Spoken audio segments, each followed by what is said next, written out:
मम प्रियाः देशवासिनः नमस्कारः।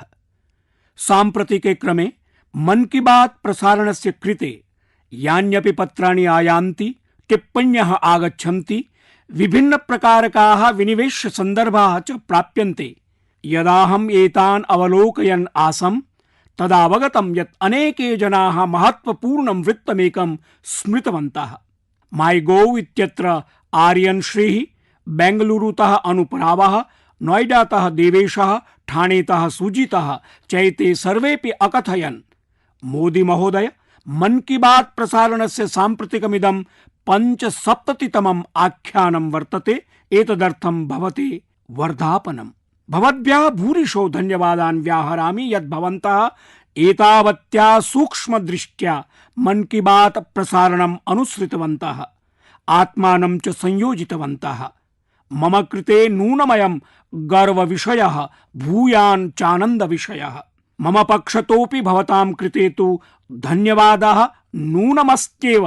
मन की बात प्रसारणस्य सर्वेषां श्रोतॄणाम् आभारं प्रकटयामि, यतो हि भवतां साहचर्यं विना यात्रेयं शक्येव नासीत्। एवं प्रतीयते यत् कदाचित् ह्यस्तनमिदं वृत्तं भवेत्, यदा वयं सर्वे सम्भूय वैचारिक यात्रेयम् आरब्धवन्तः। तदा 1420 वर्षे अक्टोबर मासस्य 3 दिने विजयदशम्याः पावनं पर्व अवर्तत। तथा च संयोगम् अवलोकयन्तु, अद्य होलिका दहनं वर्तते।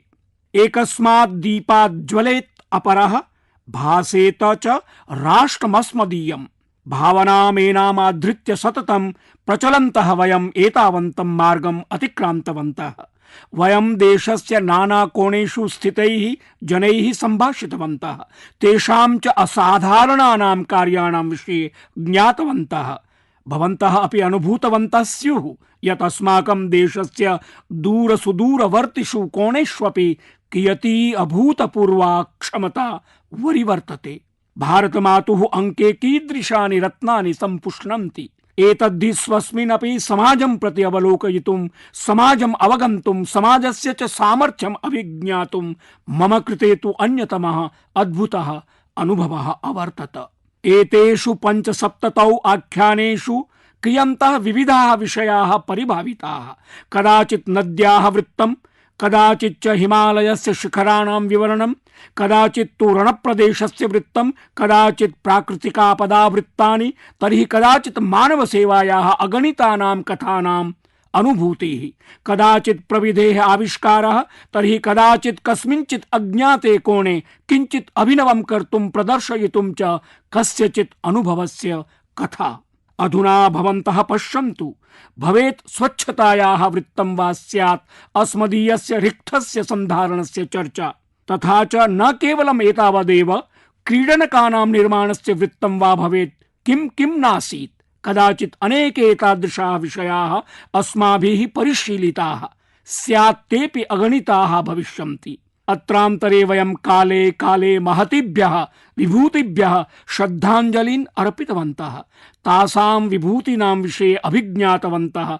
भारतस्य निर्माणे यासाम् अतोलनीयं योगदानमासीत्, वयम् अनेकान् वैश्विक विषयान् अपि चर्चितवन्तः, तेभ्यः प्रेरणाम् आदातुं प्रयतितवन्तः। नूनमहं कथयिष्यामि यत् मन की बात प्रसारणं केन प्रकारेण समृद्धम् अभवत्, विविधता भरितं कथम् अभवत्, एतस्मिन् स्वत्वं कथम् अवर्तत।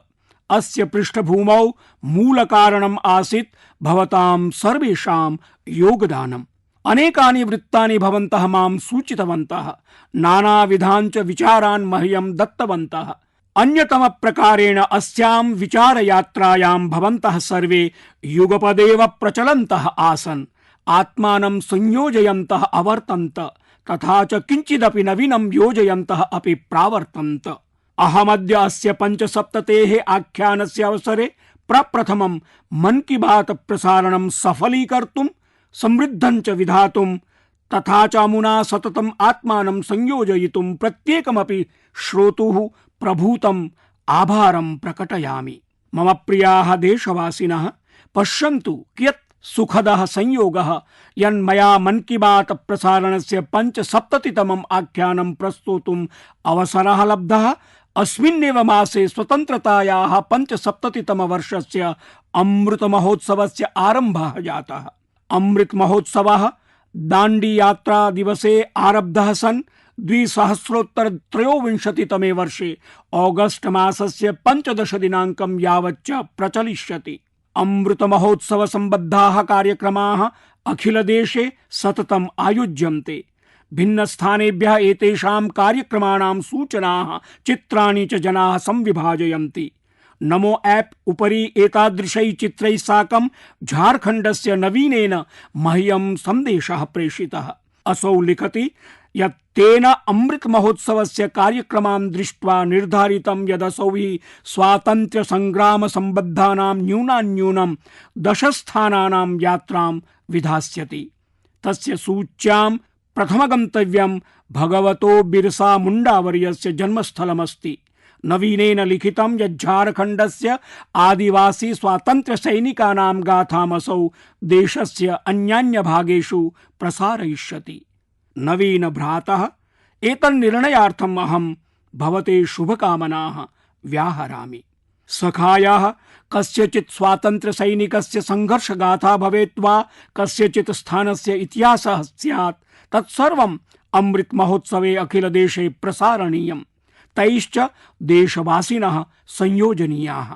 भवन्तः द्रक्ष्यन्ति यत् सत्वरमेव अमृत महोत्सवः प्रेरणास्पदम् अमृत बिन्दुभिः आपूरितः भविष्यति। तेन च अद्भुता अमृतधारा प्रवहिष्यति, या हि अस्मान् स्वतन्त्रतायाः 100 वर्षाणि यावत् उत्प्रेरयिष्यति, देशम् उच्च शिखराणि नेष्यति, किमपि विशेषं कर्तुं च भावान् उत्पादयिष्यति।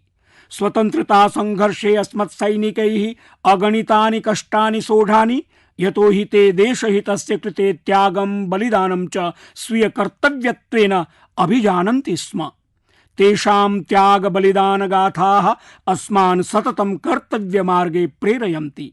भगवता श्रीकृष्णेन श्रीमद्भगवद्गीतायां निगदितं यत् नियतं कुरु कर्म त्वं कर्म ज्यायो ह्यकर्मणः। एतेनैव भावेन वयं सर्वे स्वीय नियतकर्मणाम् अनुपालनं पूर्णनिष्ठया करवाम। स्वतन्त्रतायाः अमृत महोत्सवस्य एषः भावः यद्वयं नूतन संकल्प साधनां करवाम, तदनु च तत्संकल्पसिद्धये प्राणपणेन सन्नद्धाः भवेम। एतैः संकल्पैः समाजस्य देशस्य च कल्याणं भवतु, भारतस्य भविष्यत् चोज्ज्वलं भवतु। संकल्पेऽस्मिन् आत्मनो दायित्वं कर्तव्यं च संवलिते भवितव्ये। मम विश्वासः अस्ति यत् श्रीमद्भगवद्गीतायाः सन्देशानुसरणस्य एषः स्वर्णावसरः अस्माभिः अधिगतः। मम प्रियाः देशवासिनः, विगतवर्षे मार्च मासे जनैः सर्वप्रथमं जनता संचाररोधः इति शब्दः श्रुतः आसीत्। परम् एतस्य महद्देशस्य महत्याः प्रजायाः महानुभवं पश्यन्तु। यज्जनता संचाररोधः सम्पूर्ण विश्वस्य कृते अपूर्वानुभवः जातः। एषो हि अनुशासन शक्तेः अद्भुतानुभवः अवर्तत, यस्य कृते भाविन्यः सन्ततयः गर्वं नूनम् अनुभविष्यन्ति। एवमेव स्थाली शब्देन, करतालेन, दीपप्रज्वालनेन च अस्माकं कोरोना योद्धॄन् प्रति सम्मान प्रकाशनमपि अस्ति। भवन्तः अनुमानमपि कर्तुं न शक्नुवन्ति यद् एषो हि अवसरः कोरोना योद्धॄणां कृते कियान् हृदयस्पर्शी अवर्तत। एतेन एव प्रोत्साहनेन ते आवर्षम् अक्लान्ताः भवन्तः सततं सेवारताः अवर्तन्त। देशस्य एकैकस्य नागरिकस्य प्राणरक्षार्थं संघर्षरताः अभवन्। विगते वर्षे एतत् समये प्रश्नः आसीत् यत् कोरोना निवारकौषधिः कदा यावद् विकसितः भविष्यति। सखायाः, अस्माकं कृते गर्वास्पदमिदं यत् भारतम् अद्य विश्वस्य बृहत्तमं सूच्यौषधि कार्यक्रमं सञ्चालयति। एतत् कार्यक्रमस्य चित्राणां विषये भुवनेश्वरस्य पुष्पा शुक्ल महाभागया लिखितं यत् गृहस्य वरिष्ठ सदस्येषु सूच्यौषधि विषये यः उत्साहः दृश्यते तस्य चर्चा मया मन की बात प्रसारणे नूनं करणीया। सखायः एतत् सत्यमस्ति यत् देशस्य प्रतिकोणं वयम् एतादृक् वृत्तानि शृणुमः, चित्राणि च पश्यामः, यानि अस्माकं हृदयं स्पृशन्ति। उत्तरप्रदेशे जौनपुरस्य नवोत्तरशतवर्षीय वृद्धया रामदुलैया मात्रा सूच्यौषधम् अधिगतम्। एवमेव देहल्याः 77-वर्षीयेण श्रीकेवलकृष्णेन सूच्यौषधं सेवितम्। हैदराबादे 100-वर्षीयेण जयचौधरी वर्येणापि औषधिरेशः अवाप्तः। सर्वे चैतस्य सेवनार्थम् अध्यर्थिताः। अहं ट्विटर फेसबुक चेत्यत्र पश्यामि यत् जनाः स्वीय परिवारस्य वयोवृद्धेभ्यः एतदौषधस्य उपसेवनानन्तरं तेषां चित्राणि संविभाजयन्ति। केरलस्य युवकेन आनन्दन नायरेण तु अस्य कृते वैक्सीन सेवा इति नूतनाभियानमपि सञ्चालितम्। एतादृशाः एव सन्देशाः दिल्लीतः शिवान्या, हिमाचलतः हिमांशुना, अन्यैश्च युवजनैः प्रेषिताः। अहं भवतां सर्वेषामेव श्रोतॄणां विचाराणां प्रशंसां करोमि। एतेन साकमेव कोरोनां विरुध्य संघर्षस्य मन्त्रमपि स्मरन्तु, योऽस्ति दवाई भी कड़ाई भी, औषधमपि कठोरानुशासनमपि। एतत् केवलं नैव कथनीयम् अपितु करणीयमपि, अन्येभ्यश्च सूचयितव्यमस्ति। सर्वे जनाः दवाई भी कड़ाई भी इत्यस्य कृते प्रतिबद्धाः अपि करणीयाः सन्ति। मम प्रियाः देशवासिनः, मयाद्य इन्दौरवासिन्यै सौम्यायै धन्यवादः करणीयः। तया एकं महत्वाधायि विषयं प्रति ममावधानम् आकर्षितम्। अस्य चर्चा च मनोगतम् इत्यत्र करणीया इति अध्यर्थितम्। अयं विषयः अस्ति भारतस्य क्रिकेट क्रीडिकायाः मिताली राज महाभागायाः नूतनं कीर्तिमानम्। मिताली महोदया नातिचिरम् अन्ताराष्ट्रिय क्रिकेट स्पर्धासु 10,000 धावनाङ्कानाम् अर्जयित्रीषु प्रथमा भारतीया महिला क्रिकेट क्रीडिका सञ्जाता अस्ति। तस्याः अस्यै उपलब्धये बहूनि वर्धापनानि। मिताली वर्या अन्ताराष्ट्रिय क्रिकेट स्पर्धायां सर्वोच्चोपलब्धिकर्तृषु अन्यतमा क्रीडिका अस्ति। एकदिवसीय अन्ताराष्ट्रिय स्पर्धासु 7,000 धावनाङ्कानाम् अर्जनकर्त्री असौ एकैव अन्ताराष्ट्रिय महिला क्रीडिका अस्ति। महिला क्रिकेट क्षेत्रे तस्याः योगदानम् अतीवाद्भुतमस्ति। स्वीय 2 दशकाधिके खेलावधौ मिताली राजवर्यया सहस्रशः लक्षशः च जनाः उत्प्रेरिताः। तस्याः कठोर परिश्रमस्य सफलतायाश्च गाथा न केवलं महिलानाम् अपितु पुरुष क्रीडकानां कृते चापि सम्प्रेरिका वर्तते। सखायः एतद्धि रोचकमस्ति यत् अस्मिन्नेव मार्च मासे यदा वयं महिला दिवसस्य आयोजनं कुर्वन्तः स्मः तदा अनेकाभिः महिला क्रीडिकाभिः बहूनि पदकानि कीर्तिमानानि च अधिगतानि। देहल्याम् आयोजितायाम् ISSF विश्वचषक लक्ष्यवेध स्पर्धायां भारतं शीर्षस्थाने अवर्तत।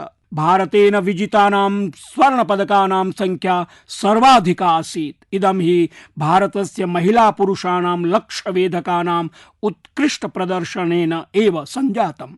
अस्मिन्नेव समये PV सिन्धुना BWF Swiss open super 300 मितायां स्पर्धायां रजतपदकं विजितम्। अद्य शिक्षातः उद्यमितां यावत् सशस्त्र सेनातश्च विज्ञान प्रविधिं यावत् प्रत्येकं क्षेत्रे पुत्र्यः स्वीयाभिज्ञानं स्थापयन्ति। व्यावसायिक चयन रूपे क्रीडाः यूनां प्राथमिकतायाम् आगच्छन्ति। क्रीडासु महिलानाम् उपलब्धयः प्रेरणास्पद छवयश्च सततम् अभिवर्धमानाः वर्तन्ते। मम प्रियाः देशवासिनः, कतिपयदिनपूर्वम् आयोजितं भारतीय सामुद्रिक शिखर सम्मेलनं स्मर्यते वा? अस्मिन् शिखर सम्मेलने मया किम् आख्यातमासीत्? अपि वा कोऽपि स्मरति? स्वाभाविकमिदं। बहवो कार्यक्रमाः भवन्ति, बहुविध वक्तव्यानि जायन्ते, प्रत्येकं तु स्मर्तुं नैव शक्यते। एतत् स्वाभाविकमस्ति। परं यदा मया ज्ञातं यन् ममाग्रहः गुरुप्रसादवर्येण सावधानं सन्धारितः तदाहं विस्मितः अभवम्। अस्मिन् सम्मेलने मया देशस्य प्रकाशस्तंभ परिक्षेत्रेषु पर्यटन सुविधानां विकासार्थम् आकारितमासीत्। गुरुप्रसाद महाभागेन तमिलनाडोः चेन्नई महाबलिपुरम् इत्यनयोः प्रकाशस्तंभयोः 2019 वर्षे विहितायाः स्वीय यात्रायाः विषये वर्णितमस्ति। तेन अतीव रोचक तथ्यानि प्रकाशितानि, येन अस्य मन की बात प्रसारणस्य श्रोतारोपि विस्मिताः भविष्यन्ति। यथा चेन्नई प्रकाशस्तम्भः विश्वस्य कतिपयेषु प्रकाशस्तम्भेषु अन्यतमः अस्ति, यस्मिन् एलिवेटर इत्युद्वाहकं स्थापितं वर्तते। एषः भारतस्य एक एव प्रकाशस्तम्भः, यो हि नगरसीमायां स्थापितः। अस्मिन् विद्युत् संचाराय सौरपटलानि अपि स्थापितानि। श्री गुरुप्रसादेन प्रकाशस्तम्भस्य संग्रहालय विषयेपि लिखितमस्ति, येन भारतस्य सामुद्रिकेतिहासः प्रकाशितः भवति। संग्रहालये तैलचालिताः बृहद्वर्तिकाः, मृत्तैल प्रकाशकाः, शिलातैल वाष्पकाः, पुराकाले प्रयोज्यमानाश्च विद्युद्दीपाः प्रदर्शिताः वर्तन्ते। भारतस्य प्राचीनतमस्य महाबलिपुरम प्रकाशस्तम्भस्य विषयेपि श्री गुरुप्रसादेन सविस्तरं लिखितम्। तेनोक्तं यद् एनं प्रकाशस्तम्भं निकषा शतशो वर्ष प्राचीनं पल्लव नृपेण महेन्द्रवर्मणा निर्मापितं उल्कनेश्वरा मन्दिरमस्ति। सखायाः मन की बात प्रसारणस्य अवधौ अहं पर्यटनस्य विभिन्न पक्षाणां चर्चाम् अनेकवारं कृतवान्, परम् एते लाइट हाउस इति प्रकाशस्तम्भाः पर्यटनदृष्ट्या अन्यतमाः भवन्ति। स्वीयाभिः भव्य संरचनाभिः प्रकाशस्तम्भाः सर्वदैव जनानाम् आकर्षण केन्द्राणि भवन्ति। पर्यटन संवर्धनार्थं भारते अपि 170 संख्याकाः प्रकाशस्तम्भाः चिह्नीकृताः। एतेषु सर्वेषु उपक्रमेषु क्षमतानुसारं संग्रहालयः, वर्तुलाकारा रंगशाला, मुक्ताकाशीया नाट्यशाला, जलपानगृहं, बालोद्यानम्, इको फ्रेंडली इति पर्यावरणानुकूलाः कुटीराः, भूसुदर्शनीकरणं च सन्नद्धीकरिष्यन्ते। यतः प्रकाशस्तम्भानां प्रसंगः चलति, अतः एकस्य विशिष्टस्य प्रकाशस्तम्भस्य विषये ज्ञापयितुम् इच्छामि। एषः प्रकाशस्तम्भः गुजरातस्य सुरेन्द्रनगर जनपदस्य झिंझुवाड़ा नामके स्थाने अस्ति। किमु जानन्ति भवन्तः किमर्थम् एषः प्रकाशस्तम्भः विशिष्टः? यतः हि यत्र एषः प्रकाशस्तम्भः अस्ति ततः समुद्रतटः इदानीं 100 किलोमीटरतः अपि दूरं वर्तते। अस्मिन् ग्रामे भवन्तः तादृशान् पाषाणान् अपि प्राप्तुं शक्नुवन्ति, ये बोधयन्ति यत् पुरा अत्र कदाचित् व्यस्तं नौपत्तनम् अभविष्यत्। एतस्य अभिप्रायः पूर्वं समुद्रतटः झिंझुवाड़ा पर्यन्तम् आसीत्। समुद्रस्य क्षयः, वर्धनं, पृष्ठगमनं, दूरीभवनं च एतस्य एकं स्वरूपम् अस्ति। अस्मिन् एव मासे जापानतः आगतस्य सुनामी प्रकरणस्य 10 वर्षाणि पूर्णानि भविष्यन्ति। अस्मिन् सुनामी प्रसंगे सहस्रशः जनाः मृत्युम् उपगताः आसन्। एतादृशं सुनामी प्रकरणं भारते 4200 वर्षे आगतम् आसीत्। सुनामी प्रकरणे प्रकाशस्तम्भे कार्यरताः 14 कार्मिकाः हुतिङ्गताः। अंडमान निकोबारे तमिलनाडु राज्ये च स्थितेषु प्रकाशस्तम्भेषु ते दायित्वं निर्वहन्तः आसन्। अस्माकं भूरि परिश्रमकर्तॄन् प्रकाश व्यवस्थापकान् अहं सादरं श्रद्धाञ्जलिं समर्पयामि। एतेषां कार्यं च भूरिशः प्रशंसामि। प्रियाः देशवासिनः, जीवनस्य प्रत्येकं क्षेत्रे नूतनत्वम्, आधुनिकता च अनिवार्या भवति, अन्यथा तत्कर्म अस्मभ्यं कदाचित् भारवत् भवेत्। भारतस्य कृषि जगति आधुनिकता कालापेक्षिता वर्तते। अति विलम्बः जातः। अस्माकं बहु समयः नष्टः। कृषि क्षेत्रे वृत्त्यवसरान् स्रष्टुं, कृषकाणाम् आयं च द्विगुणीकर्तुं परम्परागत कृषि माध्यमैः सह नवविकल्पाः, नवाचाराः च नूनं प्रयोक्तव्याः। श्वेत क्रांति समये देशेन इदम् अनुभूतम्। इदानीं मधुमक्षिका पालनम् अपि विकल्पत्वेन ख्यायितम्। मधुमक्षिका पालनं देशे मधुक्रान्तेः, मिष्टक्रान्तेः वा आधारभूतं भवति। अधिक संख्यायां कृषकाः अनेन सम्बद्धाः जायन्ते, नवाचारान् च कुर्वते। यथा हि पश्चिम बंगालस्य दार्जिलिंग स्थाने एकः गुर्दुम नामकः ग्रामः अस्ति। पर्वतानाम् अत्योन्नत्यं, भौगोलिक्यः च समस्याः परम् अत्रत्य जनैः मधुमक्षिका पालनोद्योगः आरब्धः। फलतः स्थानेऽस्मिन् निर्मितं मधु सर्वे वाञ्छन्ति। अनेन कृषकाणाम् आयः अपि समेधितः। पश्चिम बंगालस्य एव सुन्दरवन क्षेत्रस्य प्राकृतिक मधु देशे विदेशेषु च अभिलष्यते। मम एतादृशः एव व्यक्तिगतः अनुभवः गुजरातस्य अपि अस्ति। गुजरातस्य बनासकांठा स्थले 16अधिक-द्विसहस्रतमे वर्षे एकम् आयोजनम् अभवत्। तस्मिन् कार्यक्रमे अहं जनान् प्रति अवदम् यत् अत्र नैकाः सम्भावनाः सन्ति। किमर्थं न बनासकांठा क्षेत्रस्य अस्माकं च कृषकाः मिष्टक्रान्तेः नूतनम् अध्यायं लिखेयुः। भवन्तः ज्ञात्वा प्रसन्नाः भविष्यन्ति यत् अत्यल्पेव समये बनासकांठा क्षेत्रं मधुत्पादनस्य प्रमुखं केन्द्रं जातम्। अद्य बनासकांठा क्षेत्रस्य कृषकाः मधुना एकस्मिन् वर्षे लक्षशः रूप्यकाणि अर्जयन्ति। एतादृशम् एव उदाहरणं हरियाणा राज्यस्य यमुनानगरस्य अपि अस्ति। यमुनानगरे कृषकाः मधुमक्षिका पालनं कृत्वा प्रतिवर्षं शतशः टन परिमितम् उत्पादनं कृत्वा स्वीयम् आयं वर्धयन्तः सन्ति। कृषकाणाम् अस्य परिश्रमस्य फलमेव यत् देशे मधुनः उत्पादनं नित्यं वर्धमानमस्ति। वर्षे प्रायशः सपादलक्ष टन परिमितं मधु उत्पाद्यते। इतश्च प्रभूत मात्रायां मधुना विदेशेभ्यः निर्यातम् अपि क्रियते। सखायाः मधुमक्षिका पालनोद्योगे न केवलं मधुना आयः भवति, प्रत्युत बी वैक्स इति मधुलाक्षा अपि आयस्य मुख्यायामः अस्ति। Pharma industry, food industry, textile, cosmetic industry चेत्येतेषु सर्वेषु उद्योगेषु मधुलाक्षायाः अपेक्षा वर्तते। अस्माकं देशः सम्प्रति मधुलाक्षायाः आयातं करोति, परम् अस्माकं कृषकाः स्थितिम् इमां शीघ्रं परिवर्तयितुं यतन्ते।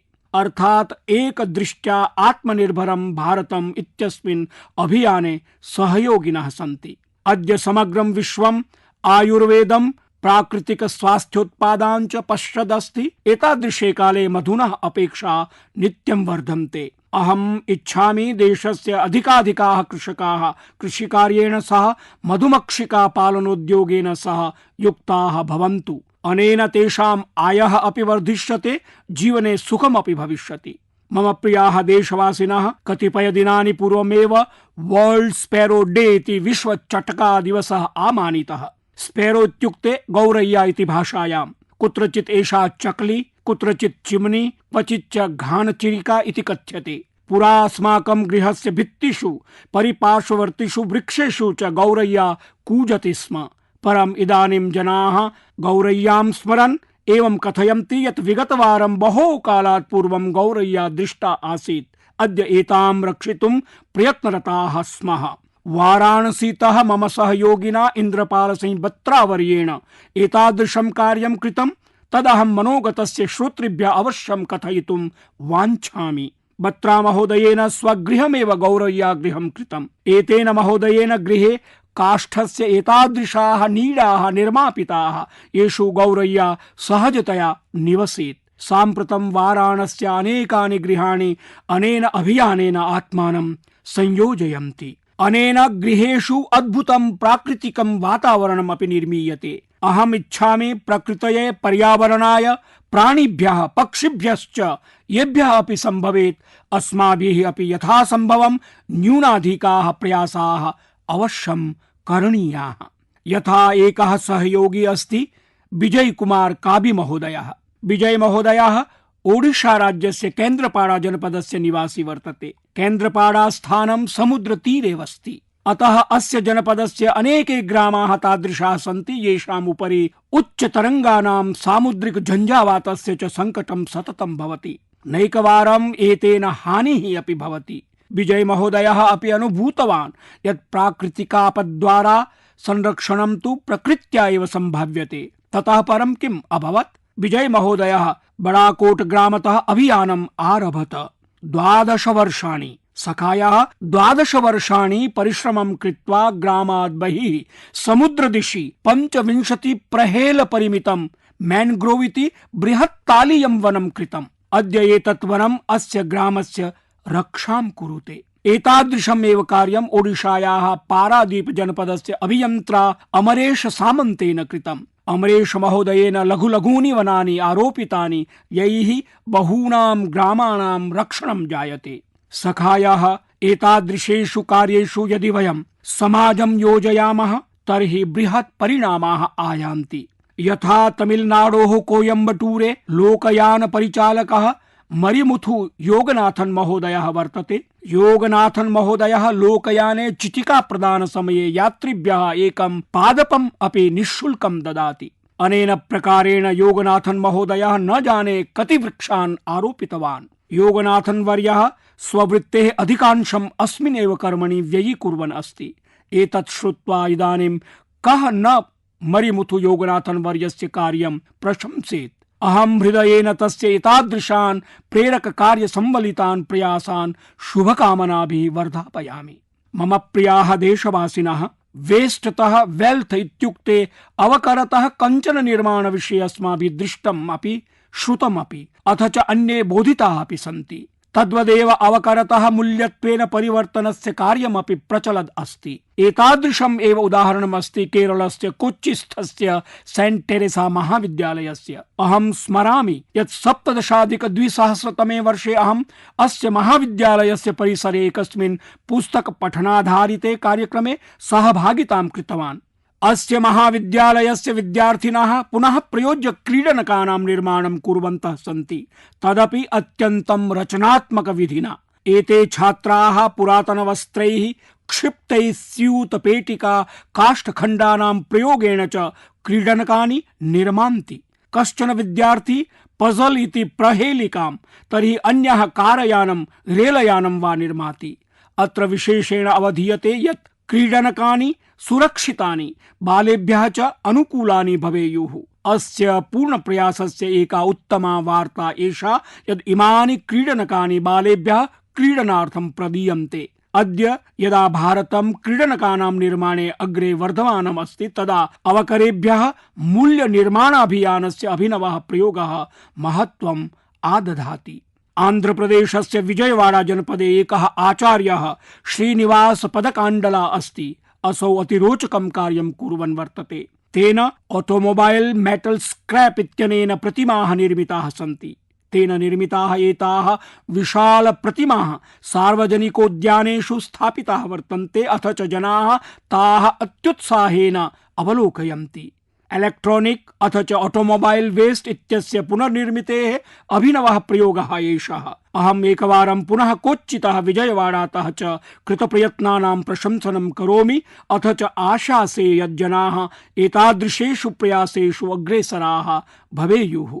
मम प्रियाः देशवासिनः, भारतस्य जनाः विश्वस्य कस्मिन् अपि कोणे गच्छन्ति तदा सगर्वं कथयन्ति यद्वयं भारतीयाः। अस्माकं योगः, आयुर्वेदः, दर्शनम् अथ च न जाने किं किम् अस्ति अस्माकं पार्श्वे, यम् आधारीकृत्य वयं गर्वान्विताः भवामः।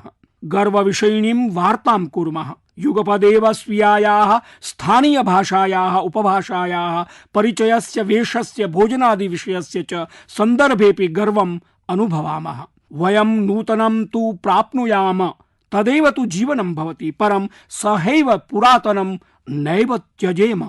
अति परिश्रमेण पार्श्वे विद्यमानं सांस्कृतिक रिक्थं संवर्धयामः, नवसन्ततिं यावत् प्रापयेम। एतदेव कार्यम् अद्य असमवास्तव्यः सिकारी टिस्सौ महोदयः अत्यन्तं मनोयोगेन करोति। कार्बी आंग्लिंग जनपदस्य सिकारी टिस्सौ महोदयः विगतेभ्यः 20 वर्षेभ्यः कार्बी भाषायाः डॉक्युमेंटेशन इति प्रलेखीकरणं कुर्वन् वर्तते। कस्मिंश्चित् काले कस्मिंश्चित् युगे कार्बी आदिवासिनां भ्रातृ भगिनीनां कार्बी भाषा अद्य मुख्यधारातः विलुप्ता जायते। श्रीमता सिकारी टिस्सौ वर्येण निश्चितीकृतं यत् स्वीयाम् अभिज्ञान द्योतिकामिमां भाषां सः रक्षयिष्यति। स्वीयैः प्रयासैः च कार्बी भाषायाः विविधाः सूचनाः प्रलिखिताः सन्ति। सः अस्मै प्रयासाय नैकेषां प्रशंसनं, पारितोषिकाणि च प्राप्तवान्। मनोगतमाध्यमेन श्रीमते सिकारी टिस्सौ वर्याय अहं तु शुभकामनाः यच्छामि एव, परं सहैव देशस्य विभिन्न कोणेषु विद्यमानान् एतादृश प्रयासकर्तॄन् सर्वान् साधकान् अपि शुभकामनाः प्रयच्छामि, ये एकं कर्म स्वीकृत्य आजीवनं कार्यनिरताः सन्तिष्ठन्ते। मम प्रियाः देशवासिनः, कोऽपि नूतनः आरम्भः सर्वथा विशिष्टः भवति। नवारम्भस्य अभिप्रायः भवति नवसम्भावनाः, नूतनाः प्रयासाः च, अथ च नवप्रयासानाम् अर्थः भवति नवोर्जा, नवीनोत्साहः च। एतदेव कारणम् अस्ति यत् विभिन्न राज्येषु क्षेत्रेषु विविधतायुतायाम् अस्माकं संस्कृतौ नवारम्भः उत्सवत्वेन आचरणस्य परम्परा अस्ति। एषः च कालः नवारम्भानां नवोत्सवानाम् आगमनस्य च वर्तते।